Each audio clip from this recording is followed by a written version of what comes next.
भर्गो देवस्य धीमहि धियो यो न प्रचोदयात्।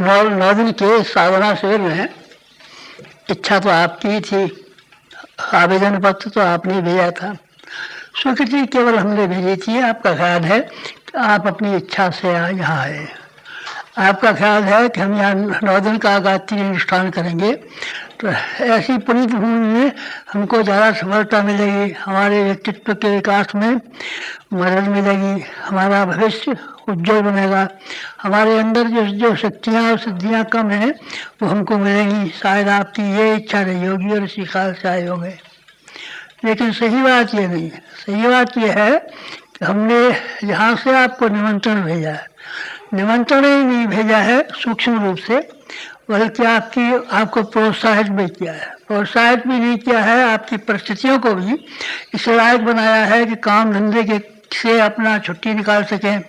घर वालों ने आपका विरोध किया होगा और मित्रों ने कहा होगा समय क्यों खराब करते हो, किराए भाड़े का पैसा क्यों खराब करते हो, इसीलिए संभव है आप पर दबाव भी पड़ा हो। लेकिन ये सब होते हुए भी हम यहाँ बैठे बैठे सूत्र संचालन करते रहें, आपकी इच्छा को तीव्र करते रहें, आपकी परिस्थितियों को अनुकूल बनाते रहें, और आखिर में तब पीछा छोड़ा है जब आपको यहाँ बुला लिया है, आप यहाँ आ गए, इस शिविर में सम्मिलित हो गए। आपकी इच्छा समझ में आ सकती है कि गायत्री माता का अनुग्रह होगा और आप साधना करते हुए सिद्धि प्राप्त करेंगे। लेकिन हमारा क्या स्वार्थ, हमारी क्या इच्छा, हमारी इच्छा आपसे भी ज़्यादा तीव्र रही है। कैसे? वृक्ष जब पूरा हो जाता है, पक जाता है, बढ़ जाता है, तब उसका फल आने शुरू हो जाते हैं। फल का क्या हो? फिर फल में बीज पैदा होते हैं, और बीज जब पक करके तैयार हो जाते हैं तो उनको पेड़ से गिरता है फल, और उस बीज को इस तरीके से इस्तेमाल करता है जिससे कि इसमें नया पेड़ और नया पौधा खड़ा हो जाए और नया वृक्ष बन जाए। ठीक हमारी भी ऐसी इच्छा है, हमारी भी ऐसी इच्छा है कि हमारा जीवन का क्रम लगभग पूरा होने को आता है। अब हमको सूक्ष्म शक्तियों के सहारे काम करना पड़ेगा। स्थूल शक्ति की दृष्टि से हमारा शरीर भी अब कमज़ोर होता हुआ चला जा रहा है, और समय की आवश्यकता भी है कि हमको स्थूल शरीर से काम नहीं करना चाहिए बल्कि सूक्ष्म शरीर से काम करना चाहिए। तो आप ये मान के रहिए, हम जिंदा रहें तो क्या और नहीं रहें तो क्या, उससे कुछ फर्क नहीं पड़ता। लेकिन हमारी इच्छा ये है कि हम पके हुए फल की तरीके से, पके हुए वृक्ष की तरीके से, पके हुए बीज की तरीके से नए पेड़ पैदा कर दें। आपको हमने नया पेड़ पैदा करने के लिए बुलाया है, इसीलिए बुलाया है कि आप इसके साधना के रहस्य जान पाए, जो आखिर आपने पढ़े तो शायद होंगे पर आपकी समझ में नहीं आए हैं। समझ में नहीं आए हैं, उन चीज़ों को समझाने के लिए हमने आपको ख़ास तौर से बुलाया है ताकि आप इसकी वास्तविकता को समझ सकें, रहस्यों को समझ सकें। हर चीज़ के कुछ रहस्य होते हैं, व्यापार के भी कुछ रहस्य होते हैं, जादूगरी के भी कुछ रहस्य होते हैं, अन्य बातों के भी रहस्य होते हैं। रहस्यों को नहीं जानता तो असफलता नहीं मिलती अक्सर आदमी को। आपको सफलता मिले अपने उद्देश्य को पूरा करने में, साधना के द्वारा सिद्धि प्राप्त करने में, अपना व्यक्तित्व को विकसित करने में, आप अपने भविष्य को उज्जवल बनाने में, आपको अपना लोक और परलोक सुधारने में, और आपको जनसाधारण की महत्वपूर्ण सेवा करने में सामर्थ्य आपको मिले। इस दृष्टि से इसके भी कुछ रहस्य हैं। वो रहस्यों को बताने के लिए, समझाने के लिए, आपको हृदयंगम कराने के लिए ख़ास तौर से हमने बुलाया है, अन्यथा नहीं भी बुलाते। अनुष्ठान तो आप वहाँ भी कर सकते थे, अपने घर कर सकते थे, कर सकते थे।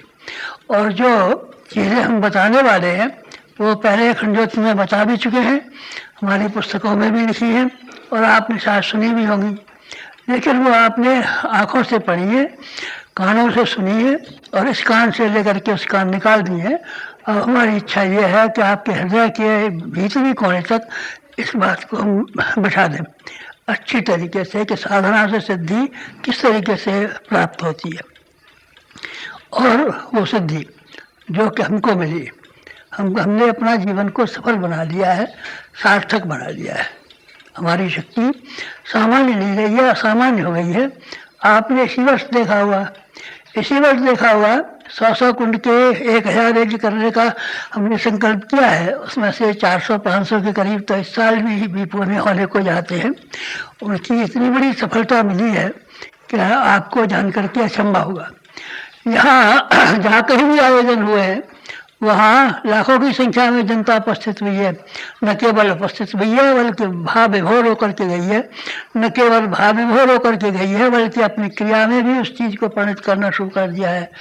ये कैसे संभव हुआ? हमने अपनी सूक्ष्म शरीर से वहाँ उपस्थित होकर के जनता को बुलाया, जनता को आमंत्रित किया, जनता में उत्साह भरा और जो उन आयोजनों को करने वाले थे उनके लिए सारी सुविधाएं इकट्ठी की।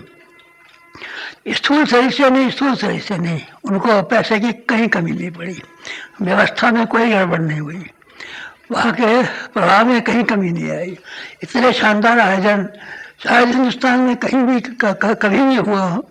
हमें ख्याल नहीं है कि इससे पहले कभी इतने बड़े आयोजन सफल हुए क्या। ये कैसे हुआ? ये सूक्ष्म शरीर के द्वारा, उसी सूक्ष्म शरीर के द्वारा आपके हृदय में कुछ काम की बातें बिठाने का हमारा मन था ताकि आपको सफलता संभव हो सके, अन्यथा आपको सफलता संभव न हो सकेगी।